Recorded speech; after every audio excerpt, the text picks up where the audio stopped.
What's up, y'all? So we're gonna be reacting to Young Pappy, the story of Young Pappy. So basically, this ain't nothing new, man. My homies was listening to this dude. They put me on to him, man. But at the time, like, what I'm saying, he died as soon as I started listening to him. I wasn't listening to him back when, like, 2012, 2013, or however long he was rapping. But my homies was listening to him. I was listening to him probably after he died, for sure. Yeah, cause I know I didn't listen to him when he blew up, and he started rapping. I wasn't too into the Chicago drill scene at the time, but man, this would be it, man. But this is a story of Young Pappy. Young Pappy was one of the hottest up-and-coming rappers in the early days of Chicago drill. But like many other drill rappers who were really about that life, Young Pappy got killed before his music became mainstream. Let's get into the come-up and career of Young Pappy. Young Pappy grew up in the north side of Chicago and was raised mostly by a single mom with 4 brothers and 3 sisters. His parents split when he was young and he moved around a lot. That's usually what happens, man. When you got family problems, or like you don't got one parent or the other parent, or you end up splitting up some way somehow, but you end up splitting up or something. It usually happens in the household, and you don't really got nobody to tell you no, honestly, and that's just to be the way of how you live. Between the neighborhoods of Uptown, Edgewater, and Rogers Park. He showed an interest in music from an early age and started rapping at just 4 years old. His older brother, B.U. Double, It was also cold. rapped and taught him how to make music. It was His younger cold. brother, Tay Sab, also became a rapper, and he once said that as a kid, Pappy used to read the dictionary to learn new words for his raps. Pappy was a childhood nickname given. See, that's also why Juice WRLD was cold. He read the dictionary too. That's why he was cold. Pappy was the same way, man. Like, reading the dictionary and becoming a rapper is a big, you know what I'm saying? Because your rhymes and your rhymes. People, the ones that listen to the lyrics and, not just bumping their head to the beat and stuff, bro, will be flipping out because these rhymes they be throwing out be so crazy, man. Yeah. by his grandmother, which he continued to use once he started rapping. He started dropping Hold on.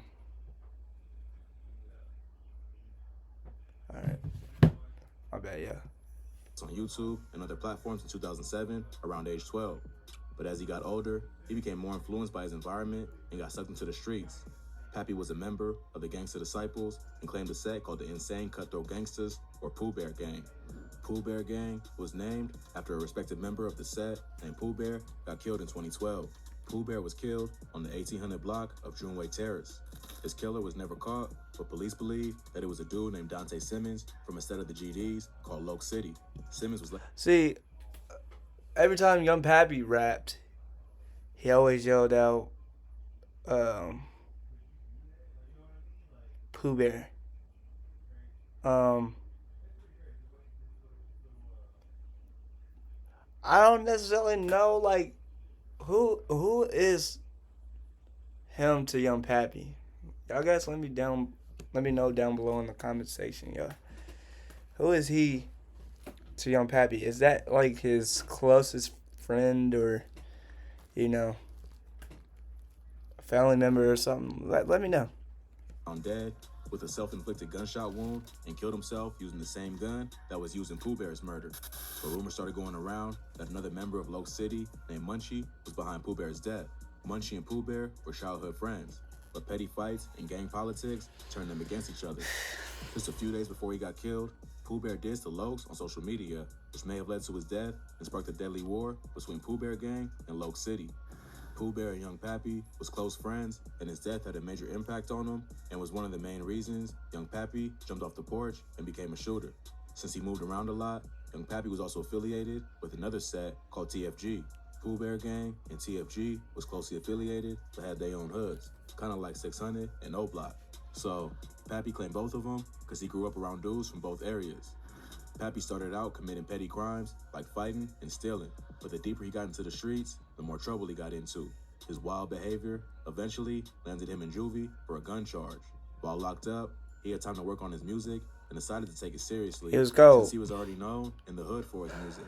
So, after he got out, he bought some audio equipment and music software and started recording his own tracks. At first, he was just making remixes of other popular songs, but he eventually started making These two, the one that just popped up before this one, that one was cold. And this one right here, I think he did a remix on Chief Keef's what was it called?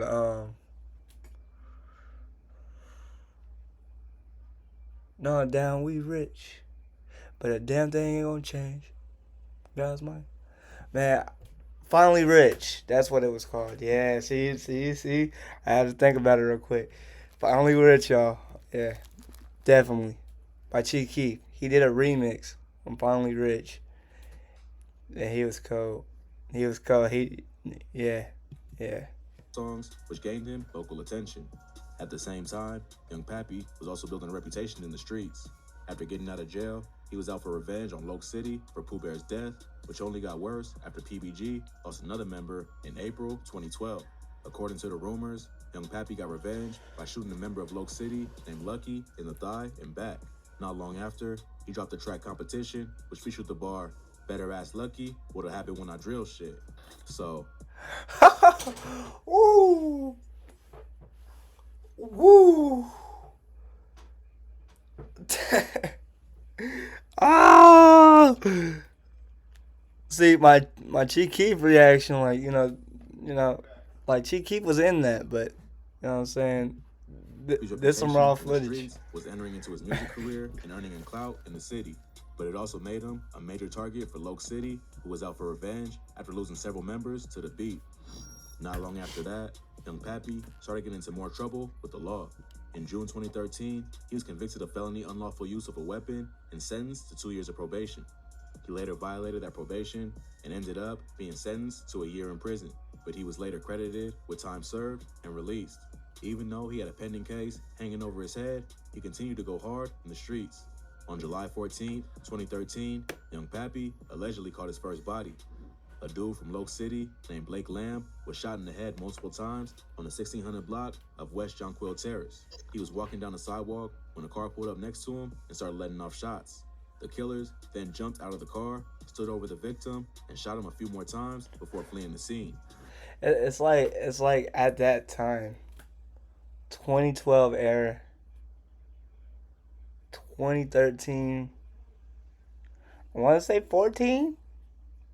It probably went on more than that. Probably all the way till 15, like when it was really. But it's like the police did not care at all, bro. They were like, let these dudes play with their own lives. Let them. Like, dog. So, whoever did it definitely wanted to send a message. No one was ever arrested for Blake's murder, but it was rumored This is that it was crazy. committed by Young Pappy and a group of other dudes from PBG. But this wasn't just the streets talking. I have to say one more thing. Bro, this comes from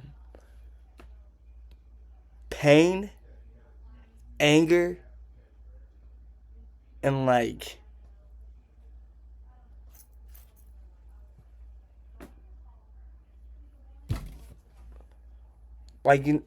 pride. I would say pride, anger, and sadness, bro.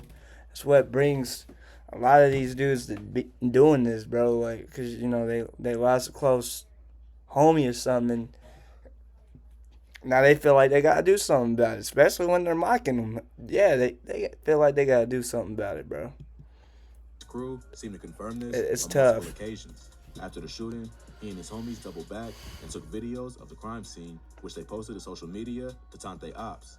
Plus, a few years later, Pappy released a freestyle that featured the bar, "Give you hollow tips, have your shit looking like Blake's face."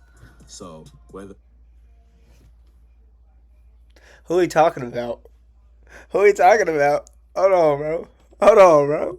Who are you talking about? he was actually involved, Young Pappy used Blake's death to diss his ops. A few months later, Young Pappy and other members from It was an actual dude. It was an actual dude.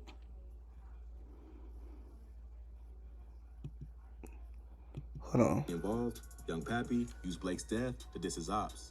A few months later, Young Pappy and other members from PBG and TFG allegedly shot up another rival hood called Day Day World, a set of insane GDs. They was looking for a member named Lil Duke, who Pappy had a personal beef with. A few days later, Gosh dang, bro. Who's hitting me up?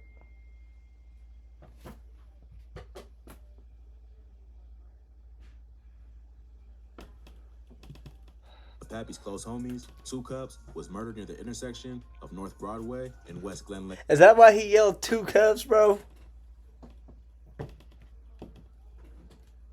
He had a homie named 2 Cups. Avenue.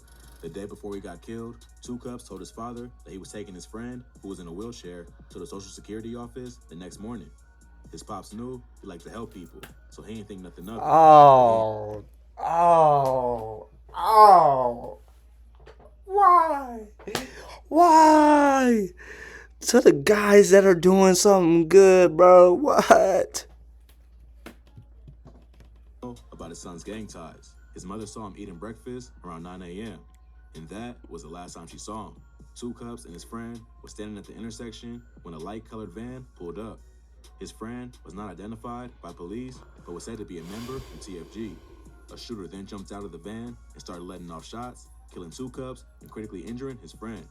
It's been rumored that the killer was Lil Duke, who was getting revenge after Young Pappy shot up his hood. Two Cups and Young Pappy was close, and his death hit him hard. I can tell because he yells it all the time in the songs. After his friend, including Two Cups, parts 1, 2, and 3. The first tape in that series became one of Young Pappy's most popular projects and is now considered. That song was cold, bro. That's how, man. A drill classic. This mixtape really started to build Pappy a buzz in the city, but becoming a well-known rapper and a shooter also made him a target for ops. After the death of Two Cups, Young Pappy continued to slide on Day Day World to get revenge, but members of Loke City would catch him first, almost taking his life. On February 5th, 2014, Pappy, along with other members of PBG, was on their way to a McDonald's in Rogers Park when masked gunmen shot at their whip. 4 of them got hit, including Young Pappy, who was hit in the arm. Not at the McDonald's. Group, unfortunately, ain't make it, but the other 3 survived. The shooting was rumored to be the work of Loke City in retaliation for the death of Blake Lamb. According to police, Young Pappy was the intended target. He made a quick recovery, only to land himself in jail a few weeks later. On March 26, 2014, Pappy got arrested for reckless conduct. I ain't gonna lie to y'all. Listen, I ain't gonna lie, bro. If I was to get shot the first time, you know what I'm saying? If I was to get caught liking at the McDonald's, the first time, I'm keeping the thing on me. I don't care. Even if I had charges on me, bro, like, I would have kept one on me, bro. I don't care. You know that saying, I'd rather get caught with one on me with that one than with that one, bro. Because now I know dudes are looking for me, bro. And that ain't happening. You ain't. And sentenced to 90 days in jail. He spent his 19th birthday locked up and got out on June 3rd. After he got out, he started to focus on music again in an attempt to make it out of the streets for good. But his reputation made it hard for him to avoid conflict. Not long after getting out of jail, Pappy was walking down Devon Avenue with a photographer who was shooting the cover art for his next mixtape. A car drove by and saw Young Pappy. They doubled back, and someone inside the car started letting off shots. Young Pappy managed to escape, but his photographer was hit multiple times before collapsing to the ground. 2 gunmen chased Young Pappy down a nearby street while witnesses tried to help the photographer, but it was too late and he ended up dying. So it seemed like everywhere Pappy went, bodies was dropping like flies. This attracted the attention of the Chicago police, who saw his music taking off and all the violence that followed. A few months later, Young Pappy allegedly got revenge for the death of his homie, Pooh Bear. On September 11, 2014, police responded to a call of a person shot on the 1600 block of West Juneway Terrace, not far from where Pooh Bear was killed. Now, come on, bro. You The know Young victim Pappy was not none going to let other that than Jeffrey pass. Johnson, aka Munchie from Loke City, Pappy's main op. Munchie was standing in the courtyard of a building when a car pulled up and started letting off shots. He was hit in the chest and tried to run to a nearby hallway, but collapsed and later died. On the courtyard, y'all. But it's been rumored that it was committed by Young Pappy and other members of PBG. Pappy continued to add fuel to these rumors by dissing Munchie in a remix to Chief Keef's Finito. He dissed Munchie on tracks and on social media, which only made him a bigger target for his ops from Loke City. By that point, Pappy was really blowing up, and his videos was getting millions of views. In January 2015, Pappy got into a fight with a man outside the same McDonald's where he was shot less than a year earlier. The dude he was fighting was supposedly a member of Loke City, and he ended up getting shot in the leg during the argument. Police saw part of the fight go down and ended up arresting Pappy on a reckless conduct charge. His mother said the police raided her apartment with guns drawn, looking for weapons that belonged to Pappy, but they ain't find anything. So he eventually pled guilty to the reckless conduct charges and was sentenced to 29 days in jail. After getting out, he dropped the second installment of his 2 Cup series, which featured some of the biggest tracks of his career, including Killer, Savages, and Afterlife Part 3. It looked like Pappy was finally on his way to becoming a rap star, but he kept getting in trouble with the police, and it prevented him from reaching his full potential. To announce the release of his album, Pappy decided to host a birthday release party because he was turning 20 just a few days later. During the party, neighbors ended up calling the cops after someone shot a gun in the air. Police already had their eye on Young Pappy, so when they heard he was involved, they decided to send a message. A SWAT team arrived with more than 50 officers and arrested over 100 people, including Young Pappy. 30 of them were charged with disorderly conduct. Pappy bonded out the same day, but ended up catching another case for failing to appear in court for reckless conduct. So he was processed and again bonded out not long after. He then dropped the track Shooters right after being released to prove he couldn't be stopped. But just as he was reaching the height of his buzz, Young Pappy would be gunned down. Around 1:30 a.m. on May 29, 2015, Pappy was walking with a friend near the 4800 block of North Kenmore Avenue when 2 gunmen walked up behind him and shot him twice in the back. He was rushed to Advocate Illinois Masonic Medical Center, but was pronounced dead a few hours later. Young Pappy's death was a huge loss to the city of Chicago. He was a major talent, and many were convinced that he would be the next to blow up on a national level. But unfortunately, the streets caught up to him before he could make it out and change his life for good. Pappy's murder remains controversial. He was both a fierce shooter and respected rapper, which made him a huge target for any ops of TFG or PBG. Some say he might have been set up by his own people or even the police because of how his killers were able to sneak up on him at 1:30 in the morning. But Pappy's death led to a wave of retaliation. Just a few weeks after his murder, a Loke City member named Clifton Fry dissed Pappy on Facebook, writing, "Smoking on Pappy right now." Not long after that, Fry was shot and killed broad day on the 7600 block of North Ashland Avenue. He was rushed to the hospital in critical condition and declared brain dead 2 weeks after getting shot. A PBG member named Jermel Dosey was later arrested for the murder.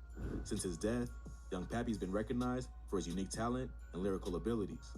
Unfortunately, he fell victim to the consequences of the street life before he gained exposure that his talent deserved. But at least he left a catalog of music that'll carry on his legacy. Alright, y'all. What do y'all think? Do y'all think Young Pappy would have reached his, would have been on the top if he didn't get killed? Because, man, that man was going through a lot. See, I was reading Chief Keef, like, he went through stuff, but this right here, this is a raw, the raw. Young Pappy was in pain, anger, and sadness, bro. You know what I'm saying? He lost his homies, did it all, man. Did it all for his homies. And at the end of the day, man. But if y'all mess with this video, man, like, subscribe, hit that comment button, man. I appreciate all the love and support y'all guys give me, man. We're gonna turn up, man. We're gonna keep on doing this. Hit that sub button, man. I'm trying to hit the 50 subscriber count. That's what I'm trying to do. That's the goal count. Hit 50. We're gonna take this step by step, man. Keep on doing this. And if y'all guys really mess with this video, man, give me a link down in the comment section on another video on other rappers of their lives, man. I keep doing these videos, man. If y'all really mess with this stuff, let me know. Peace out, y'all.